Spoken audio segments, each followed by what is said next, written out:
perempuan ini pengen mencapai surganya Allah ternyata gampang sekali dengan 4 cara. Pertama, idza sholatil mar'ah, dengan sholat 5 waktu. Sudah.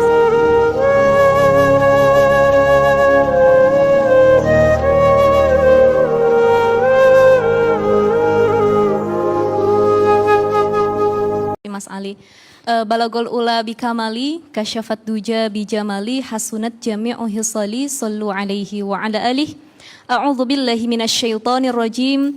Bismillahirrahmanirrahim. Assalamualaikum warahmatullahi taala wabarakatuh. Waalaikumsalam warahmatullahi wabarakatuh. Alhamdulillah. Alhamdulillah hamdan katsiran thayyiban mubarakan fi. Asyhadu an la ilaha illallah wahdahu la syarikalah wa asyhadu anna Muhammadan abduhu wa rasuluh. Allahumma salli ala sayyidina Muhammad wa ala alihi sayyidina Muhammad. Rabbi israh li sadri wa yassir li amri wahlul 'uqdatam min lisani yafqahu qauli, amma ba'd. Insyaallah. Jadi pembahasannya seru sekali. Kalau melihat Fiti tadi, itu kita melihat perempuan yang hamil, melahirkan, melayani suami juga, merawat anak juga. Tapi boleh nggak sih sebenarnya perempuan itu bekerja? Bagaimana pandangan Islam sesungguhnya melihat perempuan yang bekerja, padahal dia juga punya banyak tugas sebagai seorang ibu? Jamaah sekalian cahaya hati, khususnya yang di rumah, yang dimuliakan oleh Allah Subhanahu wa Ta'ala. Mengenai wanita yang berhasil, dia dikatakan berhasil. Pertama, kalau dia bisa menjadi anak yang solihah, mar'atun solihah.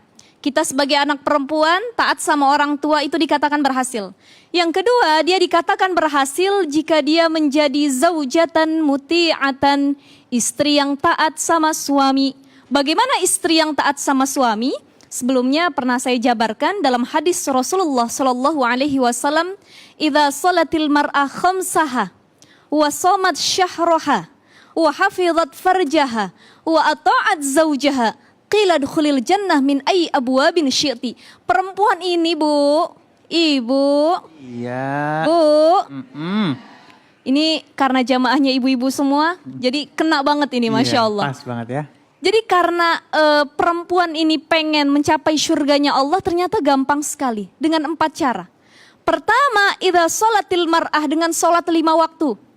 Sudah sholat wajibnya dilakuin, dilaksanain, sunnahnya juga dilaksanakan. Masya Allah. Yang kedua, wasomat syahroha, dia puasa di bulan Ramadan. Selanjutnya, hafizat farjaha, dia menjaga kesuciannya. Ada suami di rumah, dia jaga diri. Tidak ada suami di rumah, dia juga menjaga diri. Ini pernah ada di zaman Rasulullah, salah seorang sahabat namanya Muti'ah. Kisahnya udah viral sebenarnya ya dalam riwayat. Jadi Muti'ah ini sangat dicemburui oleh Fatimah, putri Rasulullah. Karena Muti'ah sudah dijamin oleh Rasulullah masuk ke dalam surga. Apa amalannya, Bu? Ternyata amalan Muti'ah, dia datang langsung dibukain apa kagak? Buka udah. Langsung dibukain ya. Mau ada suami kagak ada suami, bukain aja gitu ya. Kalau Muti'ah dia tengok dulu siapa di luar. Kalau itu laki-laki tidak dibukakan pintu, izin dulu sama suaminya. Begitu juga kalau perempuan, sampai dia dapat izin dari suaminya, baru dia berani membuka pintu untuk tamu.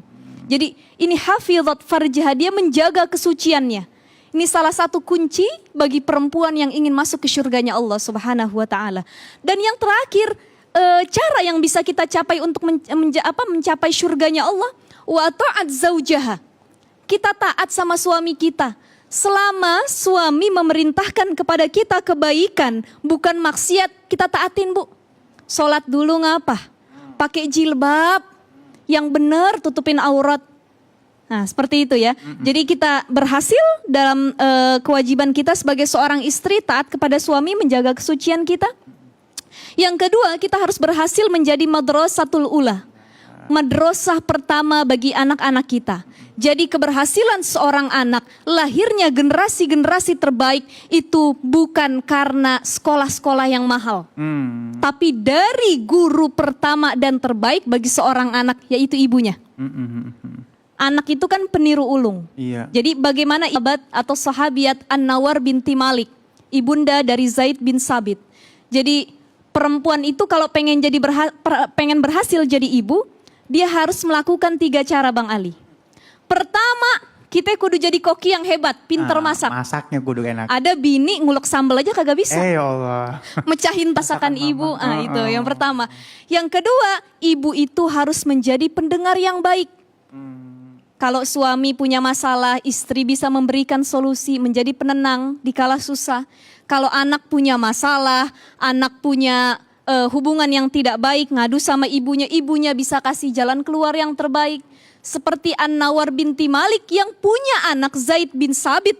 Anaknya bilang di usia 8 tahun, dia pengen banget sekarang anaknya pulang, nangis, pasti diomelin bahasa kitanya ya. Tapi tidak dengan An-Nawar binti Malik. An-Nawar binti Malik memeluk Zaid bin Sabit yang sedang menangis. Dipok-poknya, dielusnya, sampai berhenti tangisannya. Dia tanya, ada apa nak? Aku ingin ikut perang dengan Rasulullah. Kata ibunya, nak, berperang di jalan Allah dengan Rasulullah itu memang disebut dengan jihad. Tapi ada jihad yang lain bagi anak-anak seumuran kamu. Apa itu ibu? Apa itu Umi bahasanya ya? Yaitu menghafal Al-Quran. Belajar di jalan Allah. Jadi usia sekarang kamu ngafal Quran. Akhirnya Masya Allah ibu-ibu, apa yang terjadi? Zaid bin Sabit rasa terbaik, pintar memberi sentuhan kepada anak, kemudian menjadi pendengar yang baik, dan menjadi koki yang handal insya Allah. Ibu yang punya skill seperti ini, 3 skill ini akan dirindukan nantinya oleh anak-anaknya dan akan menjadi madrasah terbaik bagi putra-putrinya insya Allah. Masya Allah. Nah yang terakhir, bagaimana dengan perempuan yang bekerja di luar rumah? Apakah salah? Nah, Syekh Muhammad Al-Ghazali, salah seorang ulama kontemporer yang sangat diakui otoritasnya di Mesir sana, ini sangat terkenal, Syekh Muhammad Al-Ghazali, mengatakan perempuan ini boleh bekerja di luar rumah dengan 4 syarat. Syarat yang pertama, pekerjaannya itu adalah pekerjaan yang dia tekuni dan tidak ada orang lain yang sehebat dia dalam mengerjakan hal itu. Jadi contoh ada perempuan dia bisa jadi arsitek atau direktur atau jadi manajer dan lain sebagainya. Sedangkan tidak ada orang-orang lain yang kehebatannya melebihi dia. Baik laki-laki ataupun perempuan. Cuman dia aja ya. Betul Mas Ali. Maka menurut Syekh Muhammad Al-Ghazali perempuan ini boleh bekerja. Itu yang pertama syaratnya. Syarat yang kedua, perempuan kalau bisa bekerja dalam bidang yang pantas. Apa bidang yang paling layak dan pantas bagi perempuan? Ada 2 bidang. Ibu-ibu, ini buat pengajaran anak cucu kita nanti. Jadi ada 2 bidang yang paling bagus buat perempuan, yaitu pada bidang pendidikan, yang pertama. Yang kedua dalam bidang kesehatan. Jadi bidan atau jadi dokter kandungan. Jadi kalau ada suami yang larang istrinya jadi bidan, apalagi dokter kandungan, itu dosa suaminya. Karena istrinya ini adalah orang yang sangat bermanfaat bagi masyarakat. Membantu melahirkan dan lain sebagainya. Itu menurut Syekh Muhammad Al-Ghazali yang kedua. Yang ketiga, perempuan itu boleh bekerja di luar rumah dengan catatan tidak melanggar syariat dan tidak berkhulwat dengan laki-laki yang bukan muhrimnya. Ya, ada perempuan gara-gara pekerjaan disuruh buka hijabnya, disuruh buka auratnya, dia mau. Yang penting gajinya gede. Ini tidak diperbolehkan dalam agama. Jadi tidak melanggar syariat dan tidak berdua-duaan dengan yang bukan suaminya. Itu yang ketiga. Dan yang keempat, catatan yang terakhir adalah perempuan boleh bekerja di luar rumah dan menjadi wanita karir dengan catatan ini yang paling sangat penting, mendapat izin dari suami.